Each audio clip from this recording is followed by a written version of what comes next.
To us before the game, I don't like your no wins in 5 stat. How do you like your first win in here in 25 years statistic? Wow, a lot. Good result, important result, because we are still attached to the top of the table. And this is what we needed. I said before this game, we have to keep fighting. The team played a good game. We had difficulties in the game, but we tried to play all the time. We had some good opportunities. Defensively, we were good. And so I am satisfied for the performance. If you were fortunate with the goal itself, do you think you deserve to win overall? I think, honestly, it was a draw, to be honest. Arsenal did more control of the ball. We were good defensively. The first half, we were not so clinical in possession. But honestly, it was a draw. But if that was a little bit of fortune, I think that the last game we played against Tottenham, I think we could deserve to win. Against Crystal Palace, we could deserve to win. Today, I think we get the point that we lost against Palace and Tottenham. How important was that save from Jordan Pickford right at the end? Jordan did really well. He had a good save at the end. He was comfortable, I have to say, good with the ball. His performance was really good. And for you as well, how much more positive was it, the fact that you had options, particularly on the bench at Brighton? It was so young. No, of course, for example, helped us a lot when he came with his experience, with these skills. I put fresh legs in midfield. Andre worked a lot, but I think when you have option on the bench, it's better. As well as the points towards your target of Europe, how much does this victory give you renewed belief? No, I think it was important. After 5 games without victory, it was important against a strong team. And so we are keep fighting. I think I always said the race will be decided at the last game. I think it will be so. Well, the result, an overturned penalty and an own goal, did that all combine to make a really miserable night for you? Yeah, but there are certain things we cannot control. We can control the performance. I think we were the better team on the pitch, but there are certain decisions that we cannot control, and last week it was exactly the same thing. You even called it in your programme notes. You said, I think we have to believe there's an astrophysicist capable. No, we can give them a whistle and they can come next to me and whistle the game, because to disallow a goal 15 seconds before, 8-9 touches, and I saw it 10 times, I cannot see it. But you can draw the line however you want, how thick you want. When the moment that the ball leaves that, I don't get it. As far as you're concerned, is it just a lottery? And the lottery can be taken the way they want. Zero control. What about because the goal? There is an action, is an offside action, it goes to a corner. If they score from that corner, it is a goal, and it's 2 meters offside. So somebody has to explain that. The goal itself, was it more than just a goalkeeping error? Was it 2 errors combined? It's an own goal. It's a goal that we know we have to do better. I'm not sure what he can say, but has Bernd Leno said anything after the goal? No, I haven't spoken to him. Of the overall performance, what did you make tonight? That we were the better team, that we lacked some clear-cut chances and a bit more edge in the final third. But I thought that we didn't deserve to lose the game. Just not making enough of the possession advantage you had? Yes, and we weren't enough threat, enough quality in the final thirds to open them up. It's true that they are very well organized, but we would have the moment in the right moment, and we conceded the goal in the wrong moments, and when we had the penalty, it wasn't given. How damaging is this, do you think, in your quest? It's damaging for the confidence, because the last 2 games we lost 5 points at home, and it should have been a completely different result, but this is what it is. How worrying is that home form? That's 9 defeats at home now. Yeah. That's worse for 90 years. Yeah, it's terrible, unacceptable. But what is in front of you next week is a huge semi-final. Yeah. How do you pick yourselves up from this? We have to rest, analyze the game again and focus, put all of our energy and belief in the game. And we know what it means for us. and what the consequences will have for us at the end of the season. Thanks, Mikel. Thank you. Goodness me. Have you seen Mikel Arteta like that before? You know, the thing with him is he says what he's feeling. You know what I mean? And he like a lot of people and a lot of managers and fans, very frustrated with some of the decisions. And like I was saying to Chris, is like he said, it's subjective. They could put the lines anywhere they want. It doesn't seem right, doesn't seem fair. I'm not saying that should have been a penalty for me. It shouldn't have been a penalty. Didn't think there was enough contact.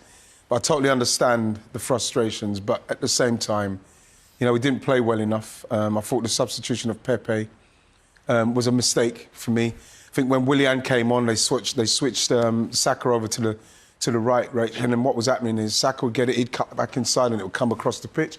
Willian would get it because obviously he's naturally right-footed. He'd come back inside, and the only time we really did breach them was when Partey played it through, and we saw Jordan Pickford made that great save when Martinelli tried to flick it in. We were starting to get a little bit of joy with Pepe isolating Seamus there, Coleman there, but then he took him off, and we just lost that impetus. What do Arsenal look like for you from the outside? Because Righty obviously is very emotionally attached to the club. Where are they at? I mean, I think the frustrations and the frostiness of that post-match interview is the frustrations bubbling out from what has been a frustrating week. Not just a frustrating week, but especially this week. So many things that he's probably desperate to say, wanting to get off of his chest, wanting to really kind of disclose what's happened, and, you know, can't. And I think he held himself together pretty well there. What they look like is a little bit toothless in that, you know, is there a decisive way of playing that's cutting teams open? Not really. Everton were very similar, I think, tonight in that respect. But you're kind of looking at who's grabbing the game by the scruff of the neck. I agree. Pepe was, just before he got brought off, I think was one of the best chances, was that little dink, and where we highlighted that, you know, if Eddie Nketiah had made that movement to the near post, that would have been a textbook goal. Little seen the cue, made the run, simple goal. But it just seems that certainly across that forward line, there's not any synchronised thinking, let alone the movement. I mean, you could argue that Arsenal had the better of the chances. I think Callum Chambers, that was probably the best chance of the game.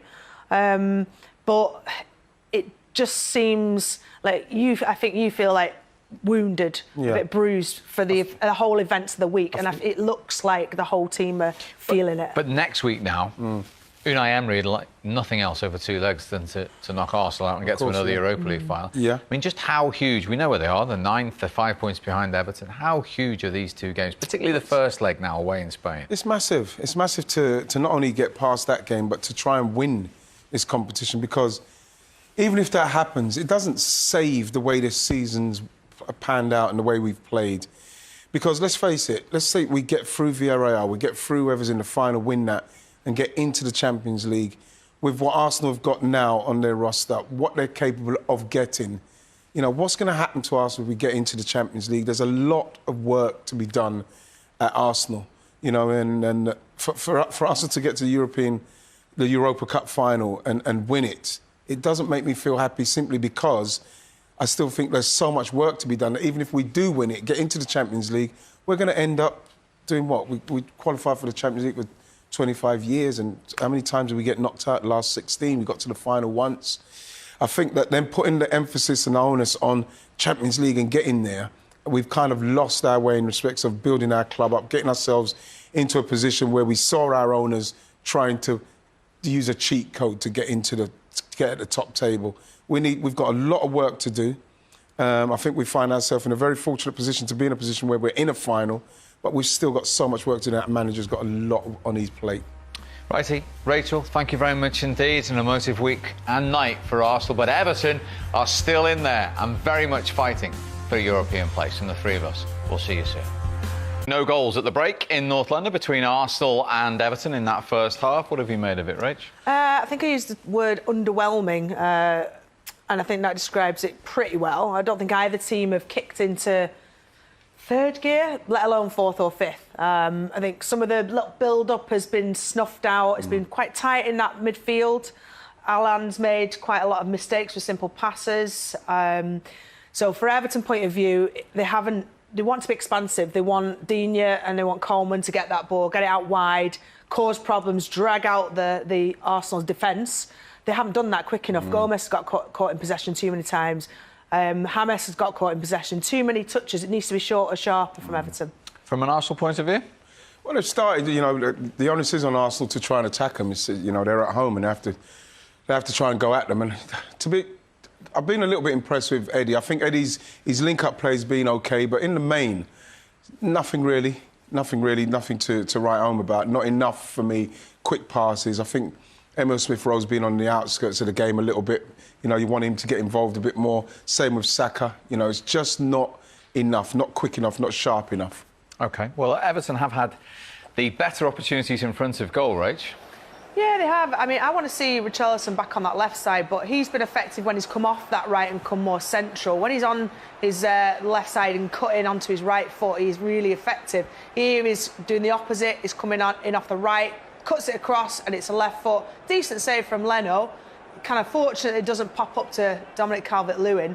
But to say, that's the best chance, it's a save that Leno would say he should make.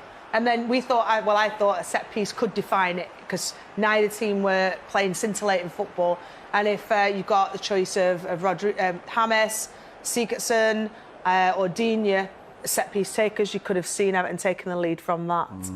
You touched on Eddie Nketiah there. We spoke about him before the game. We had a close look at his first half. How's he doing? Well, like I say, this is the area you want him to really kick in. You see, Godfrey's having a look at him because he's thinking, right, where is he? Now he's had this look. This is the one where Eddie's got to make the run in here because now he's looking at the ball. When the ball's going to be delivered, Eddie's got to make that run while he's focusing on where the ball is. He can't just go in straight, and that's where you've got to be different. That's where you've got a nick and a half chance. Now you look at Dominic Calvert-Lewin's position here. Watch how he attacks this. Look at him. Look, he's going. Look, bang. You see now. That defender had to really move. You see Godfrey, he didn't have to do anything, and that is the difference. That's the difference in making a chance for yourself, taking a half chance and making it into a chance, and that's what he's got to do. And Saka has been a danger on a couple of occasions to Everton. He might have punished them more here. Yeah, he does really well, actually, to kind of not give up, recycle the play, pick out a little pass, and then, from a wide position, get back involved, sniffs where the danger is, managed to nick it off. When you see this is how I would shoot with one foot. He's just kind of floppy-footed it. It's like... Just snatched that. You said, why can't you have the composure in that area? You see, see where he's come off right off his toes. It's one of those where, if I'm in that situation, even in track, what I used to try and do in track is to make sure that I just got a good contact on it. You know what I mean? I wouldn't mind if someone blocked it. I wouldn't try and rush the shot just to get the shot off. I'd rather take it so I could get a clean strike on it. If someone blocks it, then it's fine. But to miss-kick it, rolls into the goalkeeper's arms from that kind of area, I'd be very disappointed. Everton, 5 without a win. They've drawn the last 3. What do you want to see from them in the second half here? Because this is going to be defining, potentially, between a European place and not in the next few years. It is. And we've seen a lot of games with Ancelotti in charge where they've started at quite a pedestrian manner. They've looked like they're not really at it, and then they've snatched a 1-0 victory. I think Ancelotti and his team have become quite comfortable with being really patient in a game. It's not all guns blazing and then getting frustrated that's not actually broken down a team. I've seen this game in, game out, where they've not looked stunning, but actually they've found a way to break it down. When you've got Calvert-Lewin, you've got the pace of Richarlison, you've got quality. And we saw there's a couple of occasions when Richarlison got in dead easy, the ball over the top, and a slightly better ball, you can see how Arsenal can get opened up. That's the problem, I think, especially when I watched how we played against Fulham. I think if Everton can get on the ball and they can be sharper, Allen into James, into maybe Gomez and Sigurdsson and stuff like that, they've got enough where they can cause Arsenal more problems. I don't think they've been on the ball long enough with the quality of the players they've got. That worries me, and I believe that we need to nick something pretty soon. OK.